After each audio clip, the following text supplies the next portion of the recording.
morning. It is not actually morning. It is definitely early afternoon. It is 12:30 on a Monday, and this is the start of this week's reading vlog.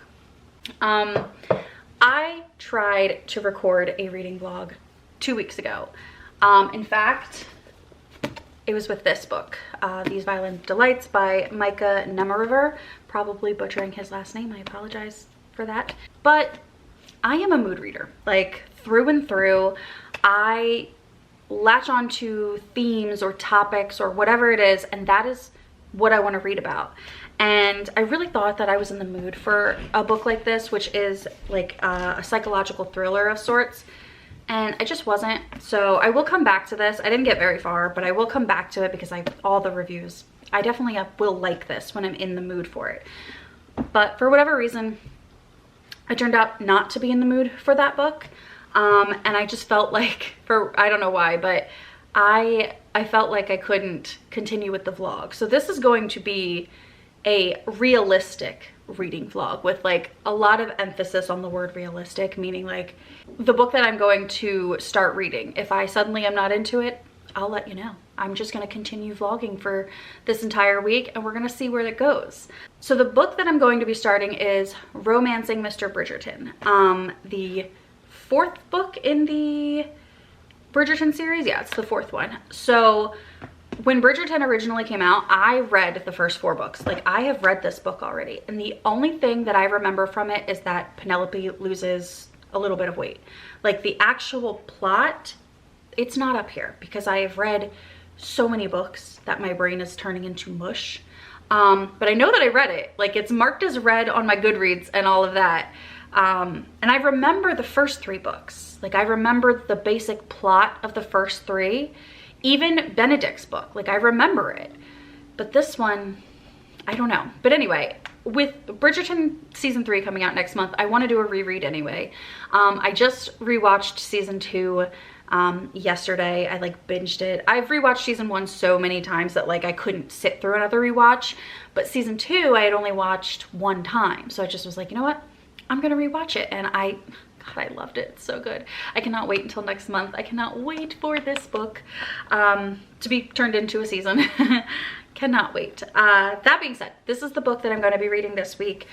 Hopefully, I'm going to be able to stick to it. I do also have another book that I am like pretty far into. I think I'm over halfway done, which is Girl Abroad by Elle Kennedy. I'm further in than this because I have it on my Kindle as well. And I don't know. I love Elle Kennedy. She's my favorite romance author, but I'm a little bit struggling with this one. I don't think I'm gonna DNF it, but I'm definitely putting it on the back burner for right now, and I'm gonna pick up, obviously, Romancing Mr. Bridgerton. Also, I have been listening to the audio version of Magnolia Park's Into the Dark. I flew through the first 4 books, and for whatever reason, this last one's taking me a little bit longer to get through. It's very sad. It is very sad. And I think that might be why. But whenever I'm cleaning or on my walking pad or at the grocery store or whatever, I've got it in my ears and I'm listening to it. So, but yeah, that's what I'm going to be doing for this week. I went to the grocery store this morning. I took a shower. I cleaned up. I'm hungry, so I'm going to make myself something to eat. And then I'm going to sit down and I'm going to dive in, and I can't promise there won't be no spoilers. It's a really old book at this point and the season's about to come out.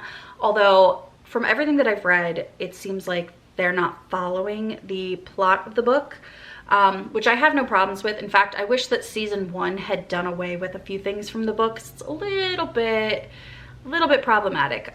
It seems like they are not going to like Penelope's not going to lose weight in this season, which I really, really hope is true. Like, she doesn't need to lose weight. She's gorgeous the way that she is. And I think it's also unfair and unrealistic because she's a real person, like acting, you know what I'm saying? But yeah, so I'm gonna make food, I'm gonna drink my coffee, and we're gonna read, and that'll be that.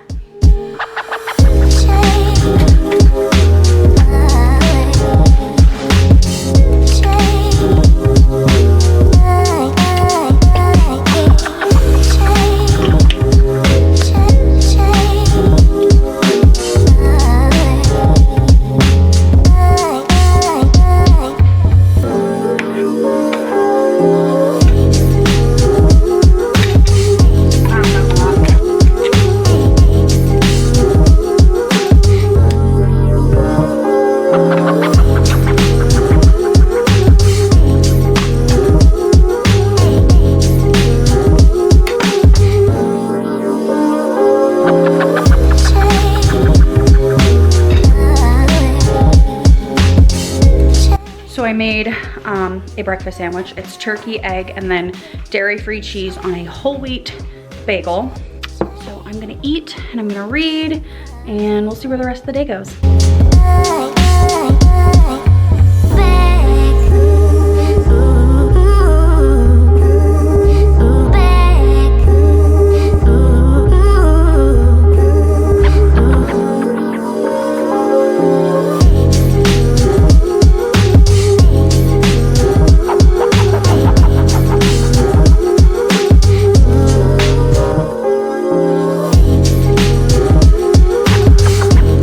So I'm only in the very beginning of chapter 1, but I had to stop just to say this. It's almost jarring how different the timeline is of the book from the show. So like, this is technically the 4th book, but it's gonna be the 3rd season. But at this point, by the time we get to like Penelope and Colin's story, both Benedict and Anthony have multiple sons.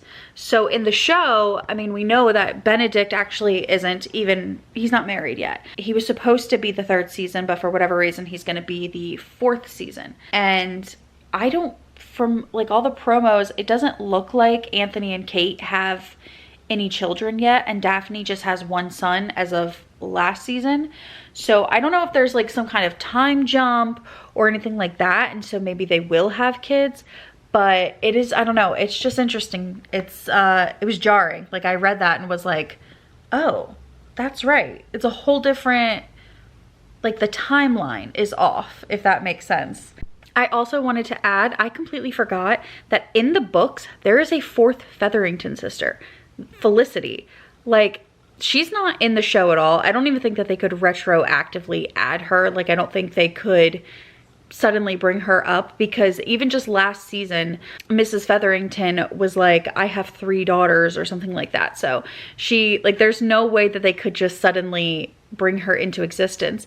But now I'm sitting here like, why did they not include a 4th Featherington sister into the series? Like, why not? There's so many things that are different that I'm like noticing, that I like am suddenly remembering, and I'm like, okay, I remember that I read this. I'm hoping that more things get jogged up in this brain of mine.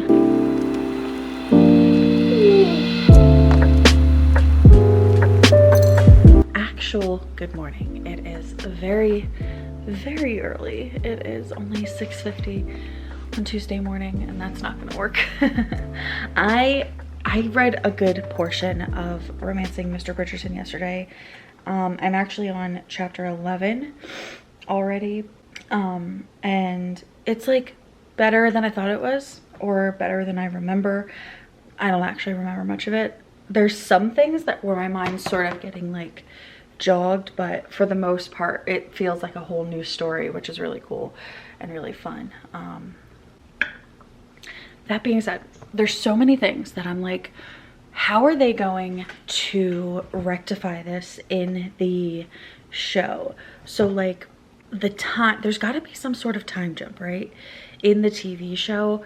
I was watching, because I'm crazy like that, I was watching this like person break down the trailer on TikTok, and they pointed out that it looks like Kate is pregnant in one of the scenes.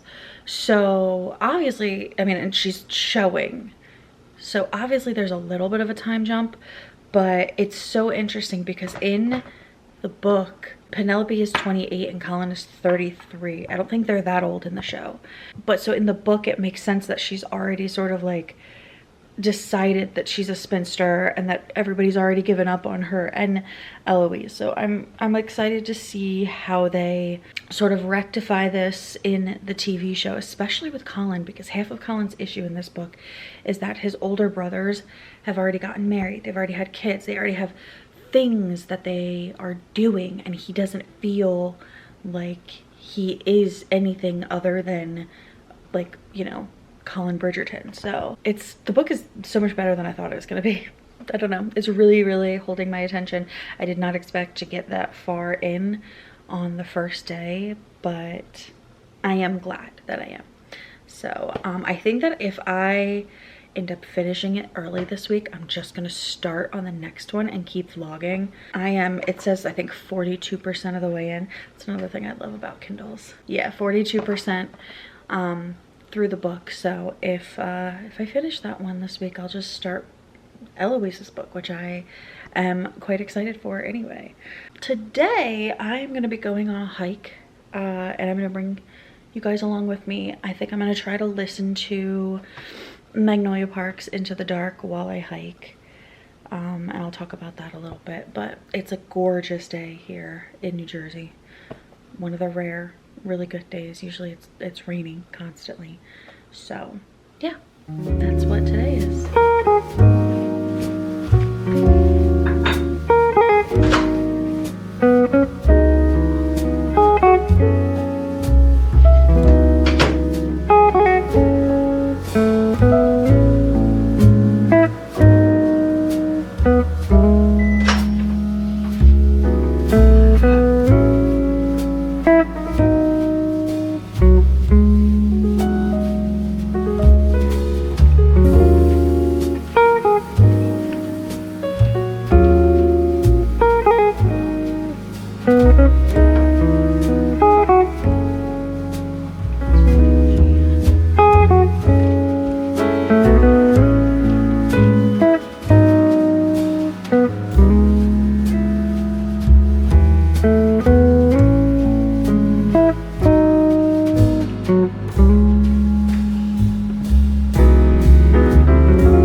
In the book where Colin is trying desperately to ask Mrs. Featherington for Penelope's hand in marriage, and of course she assumes that he's there to ask for Felicity, as do Penelope's older sisters.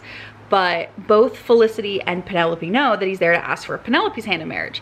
But the entire, like, the whole scene is so chaotic and zany and funny, and I just have to remark that that is something that I think the show captures really, really well from the books, all of them.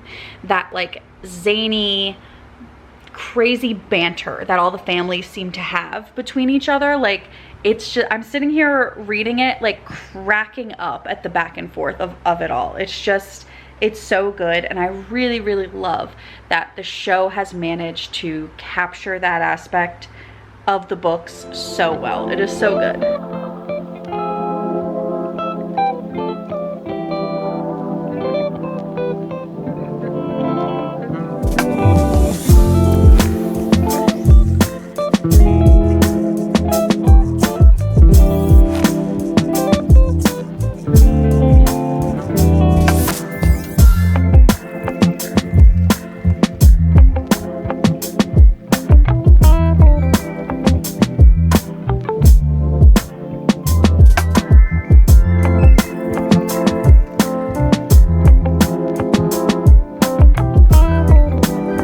Listening to Magnolia Park's Into the Dark while I go on this hike, and it just occurred to me how funny it is that I'm reading both this book and a Bridgerton book, because both take place in high society London, just in two completely different time periods, which to me is kind of funny.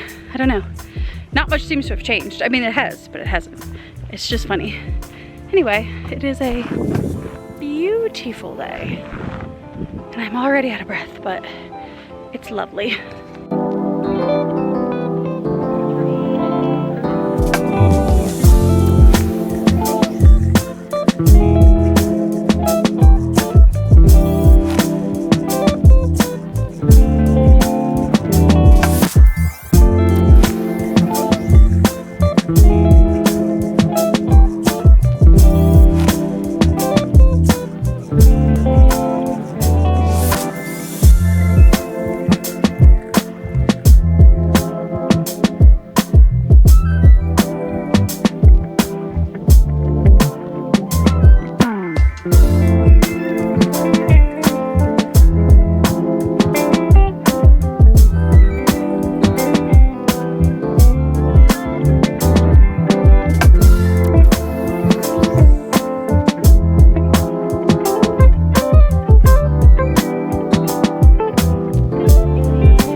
going to say good morning, but it's quite literally 1 o'clock. I have been cleaning all morning. There was a smell. There was a little bit of a smell. I realized that it was my garbage can, but it kind of lingered, and so then I was like, oh God, I had anxiety, and I scrubbed every inch of my house and I opened the windows. It's all good now, but I have not read. I am 81% through the book. I think I can finish it today if I really buckle down.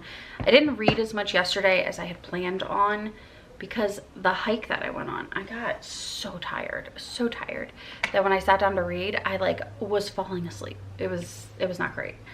I just made a cup of coffee. I did laundry, I cleaned, I sent a few emails, and now I am going to sit down and read. It is most definitely going to rain. I cannot wait. It's been so hot the last 2 days that, like, even though we've had a really rainy year in general, I'm okay. I'm okay if it wants to rain because all I plan on doing is reading. I really want to finish this today because I want to start Eloise's book. I have a feeling we're going to see a little more of Eloise's story in the next season, even though it's not her season. It's an ensemble cast, so it's natural that that is, you know, sort of what happens. But, you know, it's funny. As I'm reading this, I'm sort of thinking to myself how many things are different from the show to the book. Like, the two are completely different. Like, they're two totally different entities. It's like a whole new universe for them. But there are things, obviously, that are the same. But so many things that are different. I don't know. It's just, it's interesting. I have seen pictures. I think I mentioned this before, but I've seen pictures now. It looks like Kate is pregnant, so there's some sort of time jump. I'm really curious about. Yeah, I didn't realize how much of this book they spend married. Like, the second half, they are married. Like, they're an official couple. It happens really fast. I have a few nitpicky things, and I'll talk about them, like, in my, I'll do a wrap up of all my thoughts on the book once I finish it, and then I'll talk about that. But for right now, I've got my coffee, and like I said, it is most definitely going to rain. So I'm just gonna curl up and drink my coffee and read for a little bit.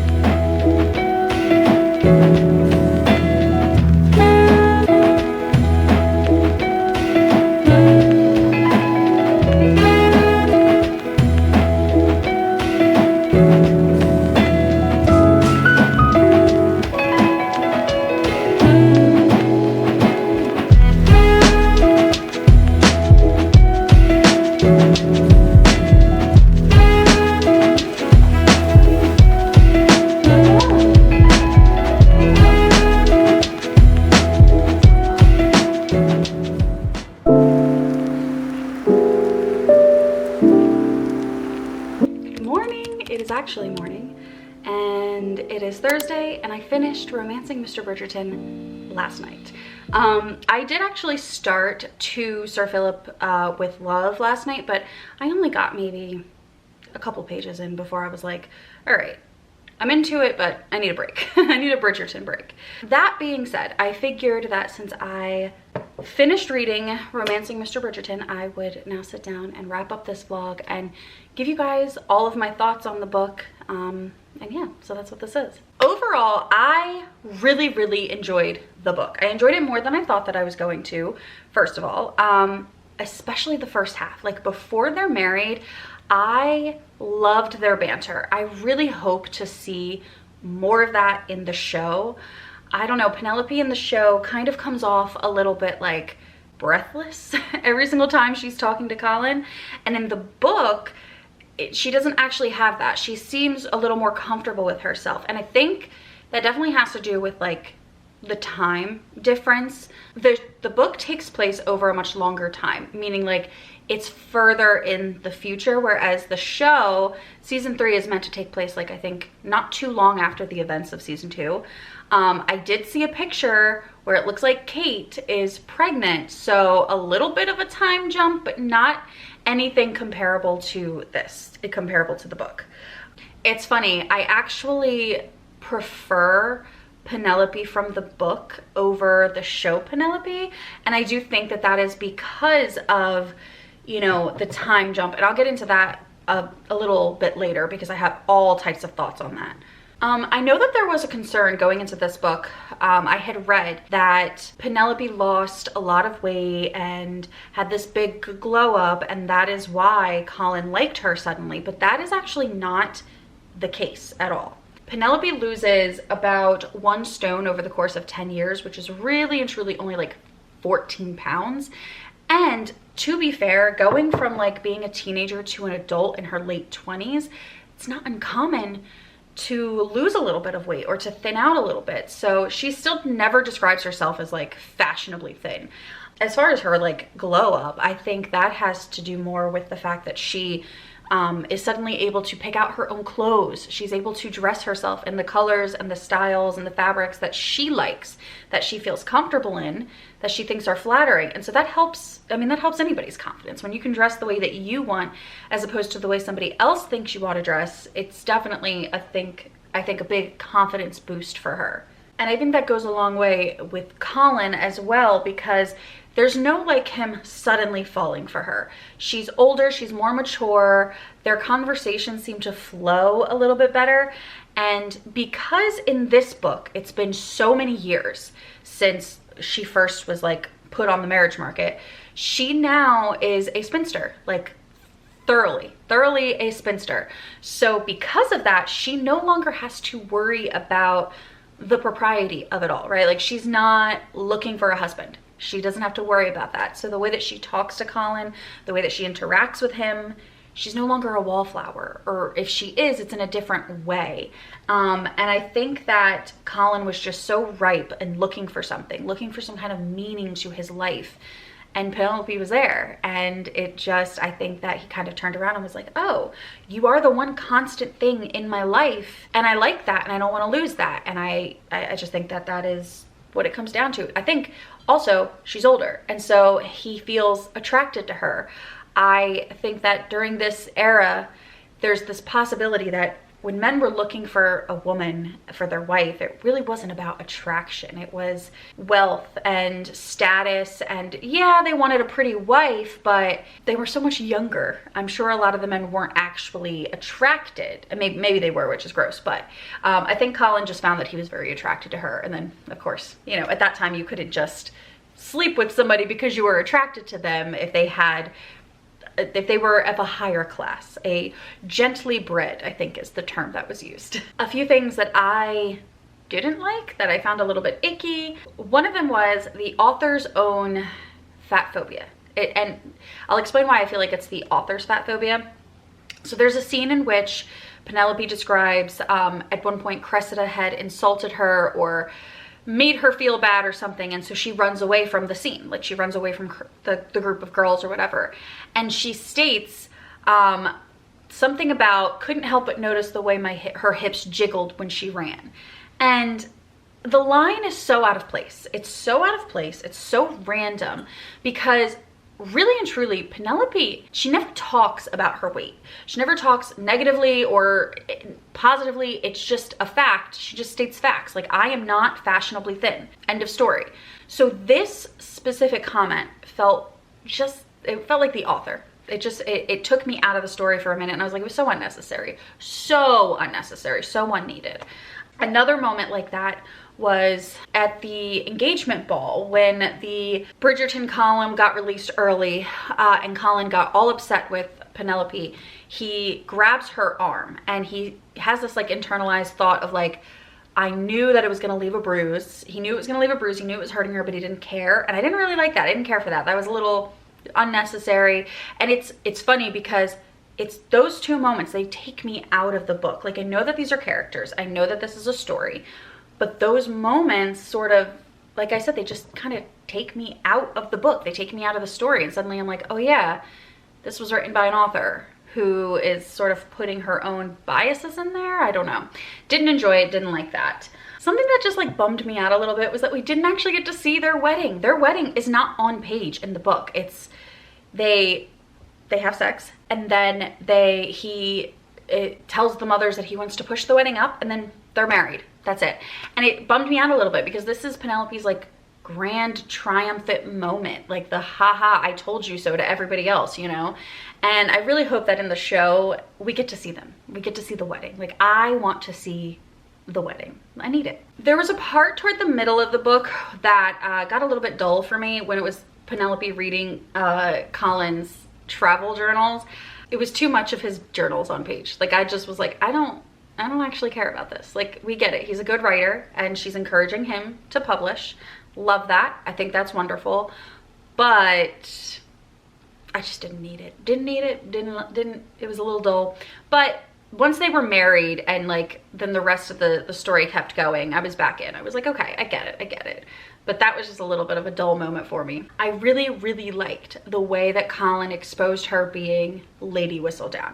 I thought it was so well done. I thought it was so good and so nice to see him standing by her, especially after he had all of these like big feelings about it. You know, in the book, he basically describes that he feels jealous and he hates that he feels jealous, but he does. And Penelope misinterprets this for a long time as him being ashamed of her because of the Lady Whistledown thing, when really he's jealous. She's done something with her life, even if she can't really put her name to it.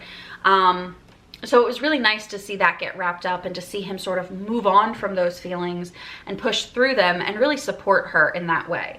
And I'm really curious about how they're going to show this in the show, because this sort of leads me to my next point, where the second epilogue. So there's two epilogues. The first one, it's just in the future where we get to see that his books are being published and she's pregnant.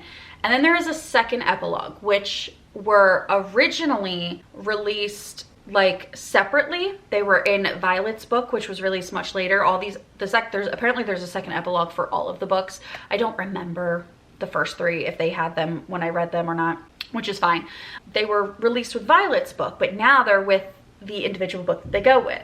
And in the second epilogue, it's sort of a spoiler for the next book, to be honest, because they are traveling to Eloise, because she's going to be getting married to Sir Philip.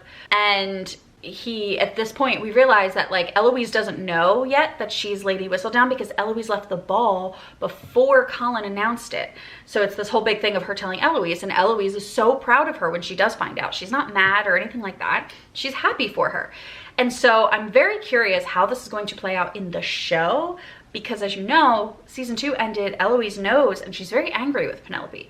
And she has good reason to be. I mean, I get both sides of that, you know. I get why Eloise is angry, because what Penelope did was hurtful, you know, and also kept this secret from her best friend. But Penelope did what she did because she needed to protect Eloise in a way. So, but that also leads me to the final thought that I have about the Lady Whistledown thing. So in the books, the Queen is not a character the way that she is in the show. So the Lady Whistledown thing becomes a little bit more complicated in the show because of the Queen, because of the tension between Lady Whistledown and the Queen and all of that. So I'm very curious. I can't wait to see how that plays out in the show, because it's a non-issue in the book. In fact, in the book, it seems like everybody doesn't care. They're impressed by Penelope. Lady Danbury is very, very impressed by Penelope being Lady Whistledown, and I love that. I love that for her, and I'm almost a little sad at the direction that they took that in the show after reading this. It's like, why'd you have to do that? Why? But I get it. The show is a completely different entity. I have, you know, I know this. There's just some things, but like I said, overall, I really enjoyed the book. I rated it a 4 stars, and yeah, I really enjoyed this whole week vlogging and reading and all of that. So with all that said, if you liked this video, if you liked watching this vlog, watching me read the book, hearing what I have to say about it, then I would love it if you would like this video, subscribe to the channel, maybe share it with one of your friends that also reads or enjoys content like this. That would help me out a lot, because I had a lot of fun and I want to keep doing it. But yeah, so thanks for watching.